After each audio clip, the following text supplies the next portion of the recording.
I just filmed a video where I talked about the books around April, so what am I gonna do? Talk about the films I watched in April. I don't know what this new intro is, but I'm getting rid of it right now because it's shit.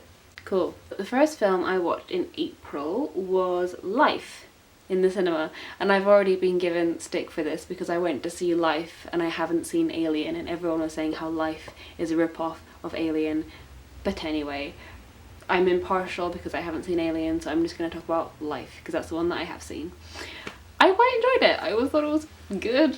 Shoot me, I don't know. Basically, I mean, it is basically Alien. They're in space and it's a spaceship and they're on a research mission and they found life on Mars. I want to say Mars just because of David Bowie, but I don't actually know if they went to Mars. A planet.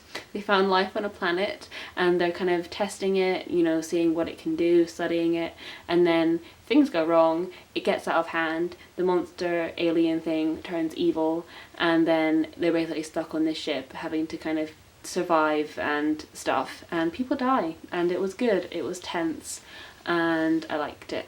And it had quite a kind of twisty ending, but I don't know if it's actually a twist or people that saw Alien knew what was coming. But I was shocked by the twist. I thought it was good. I mean, it has Jake Gyllenhaal and Ryan Reynolds in it, and I don't know. I don't really have much else to say. It was just quite a simple plot, but it like succeeded in all the right places. It was thrilling, it was tense, like everything it intended to be, it succeeded at. So I thought it was a pretty good film. Then I saw Ghost in the Shell, which I also got stick for. Everyone's just been like hitting me this month, but I also got stick because I haven't seen the original anime film version of it, which I'm told is a lot better than the one that I did see, which was not so great. Yeah, it was good. But Dad, are you listening? No, he doesn't care. Okay.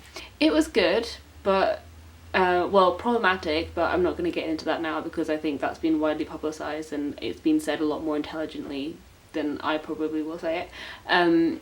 But also, it just felt a bit soulless. I don't know, I thought the cinematography was absolutely beautiful. The way it was shot was really, really interesting.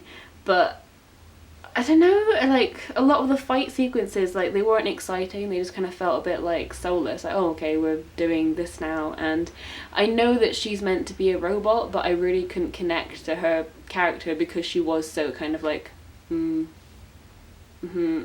like, mechanical, which I guess means that she succeeded in doing the character, but it just felt like, oh, like, I don't really care what happens, I don't know. I just, yeah, it was kind of 2 hours of pretty pictures for me. I didn't really get a lot from it. I thought, okay, this is a thing, but I didn't really, yeah. This is such an eloquent review. Subscribe for more.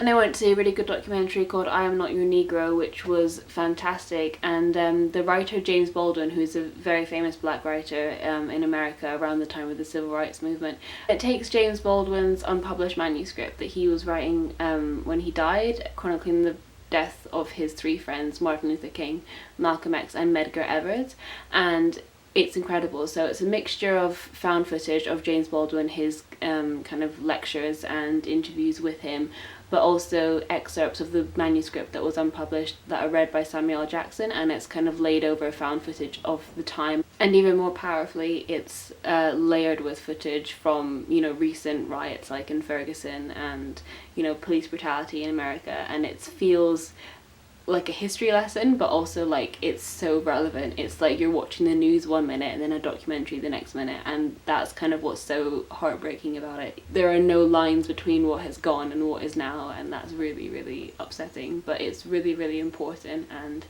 I thought it was a really, really powerful film. So much so that I bought the book of kind of the spoken word throughout the film because it's really, really powerful, and I just thought it was really, really memorable, and yeah, I would recommend you go see it. Then I went to see Free Fire, which I think I was a bit late on. I think it came out like a few months ago, I'm not really sure. But I saw it and it was great. I just thought it was, it's just so fun, and it's basically, it's an hour and a half or 2 hours, however long it is, it's just a shootout. So there's an arms dealing in a warehouse between one group of people selling guns to another group of people, and it just goes completely wrong. Like completely wrong, and it's really, really hilarious, and it's basically kind of a shootout, and then there's a third party that just complicates things, but it's so funny and so stylish, and really it's basically like you feel bad for laughing because people die and it's violent, but it's also just kind of good for the soul. I don't know, it's just, I don't know, I was with it from start to finish. It's absolutely hilarious. It's just so much fun. It's the kind of film that you wish you were in, and the kind of film that makes you want to make films. I thought it was the perfect blend of cool but then also kind of fun and silly. It was just, it was all good things. All good things. And I didn't see this in the cinema, but I rewatched Stand By Me because if you watch my Stranger Things video, you'll know that I completely gushed about Stand By Me. And I found out that on the DVD there's like a 40-minute documentary about the shooting of the film, and they interview Stephen King, who wrote the book, and they interview the director and the cast, and it was a lovely insight into kind of one of the best films ever made in my opinion. And I just love how each actor really resembles their character. It just shows that it's the perfect casting, and it's just, I think it's storytelling at its peak, because you could just tell the director had sourced these actors and they just were their characters, and everything just seemed so organic, and the way that they shot it was like no cuts, and I don't know, it was really cool, and it sounds like just an amazing thing to have been a part of, and I was really happy to be able to watch that. It was so great. The last film I watched of the month was Calvary, which I watched on TV, and I didn't know what it was, but it had me hooked from the opening line. So it basically starts off with this priest who's in a confessional, and the man who he's listening to says that he's going to kill him. So that was a good way to grab your attention at the very beginning of a film, and yeah, I was hooked, honestly, it was so good. And the film was honestly so beautifully shot. It's set in Ireland and the scenery is absolutely incredible. It's equal parts beautiful and bleak and harsh, but you just kind of want to go there all the time. I don't know, it was really wonderfully shot. I recommend that any budding cinematographers out there watch it, because it's beautiful in terms of colouring, framing, composition, all the things that like sound fancy but are actually just quite simple. Like, it just looks good, you know, it's beautiful. And the movie is quite weird because it's a quiet kind of thriller. It's like a mystery, but it's not scary or tense. It's like this really small Irish town, and this priest is trying to figure out who the man in the confessional is who wants to kill him, and suspicion grows on each person in the town as, you know, you see him interacting with them. But it's also about his daughter as well, and also his battle with his faith and his alcoholism. And it was really, really touching, but also quite darkly funny as well. It's about so many things. It's about religion, revenge, neglect, forgiveness, deceit, question mark.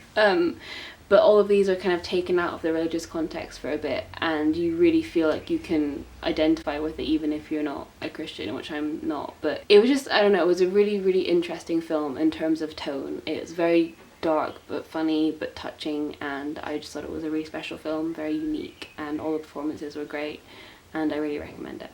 So that's everything that I've been watching in April.